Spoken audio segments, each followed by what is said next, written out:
Oh, they're good.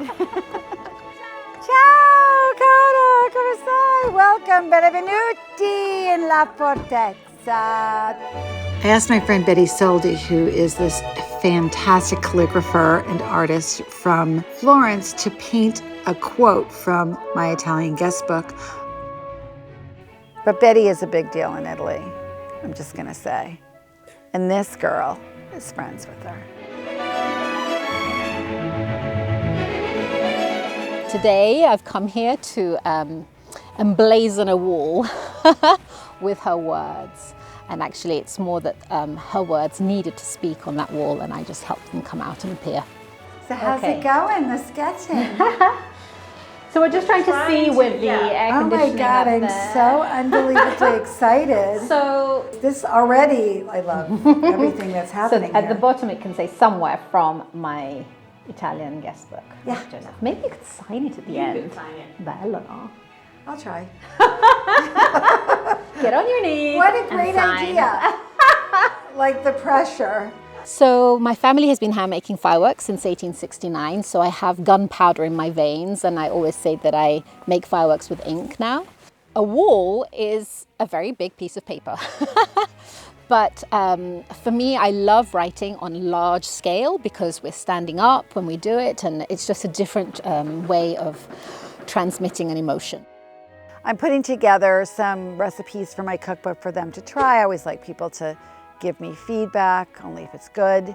And then we're gonna just have a nice little lunch together, and then we're gonna take a couple bottles of wine upstairs with us, sit on the terrace, look at the view. That is not a green screen. That is really my view.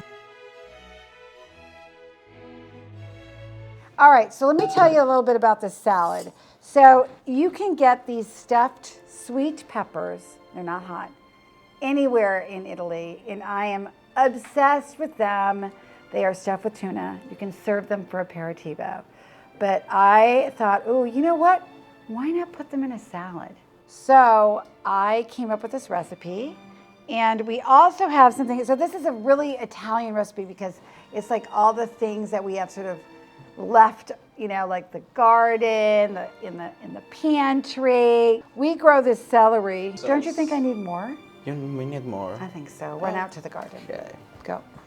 All right, so this grows in our garden. It is an Italian celery, and it's a variety I really like because I like celery, but this is a really amazing celery. So this is my artichoke and tuna, I don't know what it's called.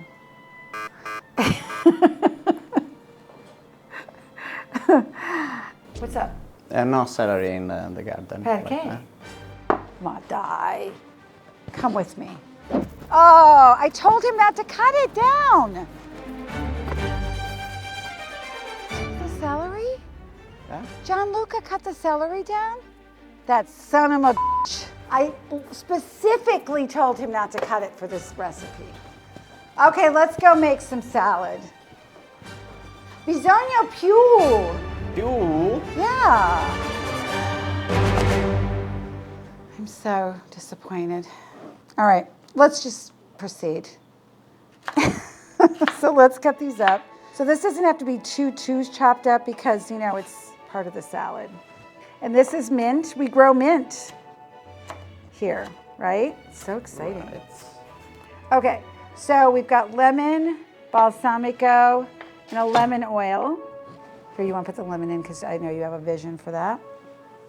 And then we use jarred artichokes. You can certainly use fresh that you cook, that's fine, but jarred are great. And the lemon really is for the artichokes. So you strain the artichokes. They come in liquid and you run them, you know, just through a sieve. Just get rid of the liquid, that's all. And then we do a little bit of, I love this lemon flavored oil. And then this is also sourced in the book. This is Borgo di Balsamico. My friend makes balsamic. So we put balsamico in it. We'll do a little salt, little flake salt. So the nice thing about this salad is that you can pre-make it and let it sit out. It's only going to get better. And then just serve it to your guests. So then you've got this, and then what I like to do is I like to take these little guys and sort of tuck them in here and there, right? And they'll make their way to the bottom of the bowl, like everybody will get one, because once they start scooping out, they'll move, you know, they'll kind of circulate around the salad. So why not make it look super pretty? Leo, do you like these? A lot. Oh, you do? Okay, I do too. Bello e buono. Bello e buono, sì. They use buono for food. So if someone comes up to you in a restaurant and they say, how was your meal? You say, buono. Bene, how are you? Bene. So this is our salad. We're going to set it aside. Just let it hang out over here with all the other things until we're ready for lunch.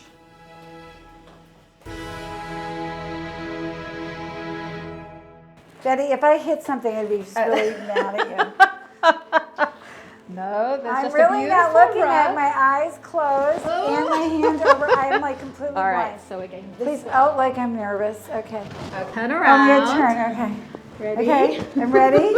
Okay, you ready? 1, 2, 3. Oh my God, that's so good.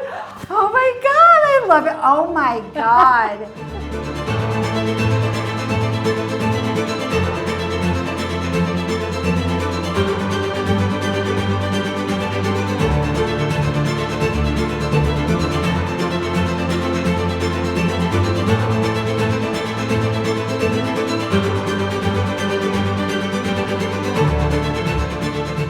Oh, it's so good.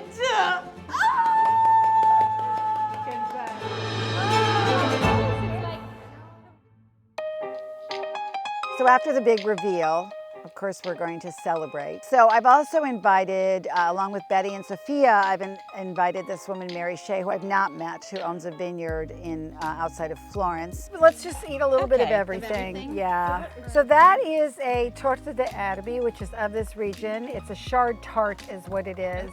So Betty and I were destined to meet because weirdly I met Sophia in London, and she kept saying, do you not know Betty Soldi? You should know Betty Soldi. You two would really hit it off. So it was many years ago. Yeah. And then I sort of we followed each other on Instagram. And then finally when I moved here, I was like, okay, that's it. I'm meeting her. She's not that far away. And then we were very fast friends. She came up here for lunch.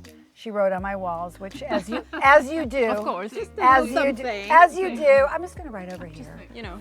Making friends in Italy, is it difficult? Yes, it is difficult. Unless you want to hang out with a bunch of Americans that have moved here, which is fine. True Italian friends take years to acquire. I always put it at around 7 years. So tell us a little bit about your life in Florence, your family, because it's such an interesting story, and the film crew actually wants to hear about it. So go. Bene. Allora, so my family has been hand making fireworks since 1869. So I have a little heritage running through my veins, which is gunpowder. And to this day, they still hand make fireworks. So out in the hills, in the Tuscan hills, in Florence, Sophia's been to visit. So very basic, amazing. What I always love about it is how on marble slabs up in the hills with no electricity because you're not allowed to have sparks to ignite anything. Powders, silver powders, Isn't magic, that wild? dirty hands. They eat grapes off like here in the summer, or the Yeah, we're peaches always from the eating trees. them off of here, yeah. Capito. So you just use what you have around you, as it's been done for centuries always. And they get their hands dirty with silver powders and brown paper and strings, and from that comes magic in the air and in the sky. So yeah, that's a heritage to have. Pretty amazing. my Well, goodness, it's also like seems right. Like when you meet her and she says, "Oh, my family makes fireworks," you're like, "Yeah, that makes Of course, Of course they do. Of course they do. Because she is a firecracker, as we say in America. Salute. Just getting a different Evviva! I love that you do a viva. Woohoo!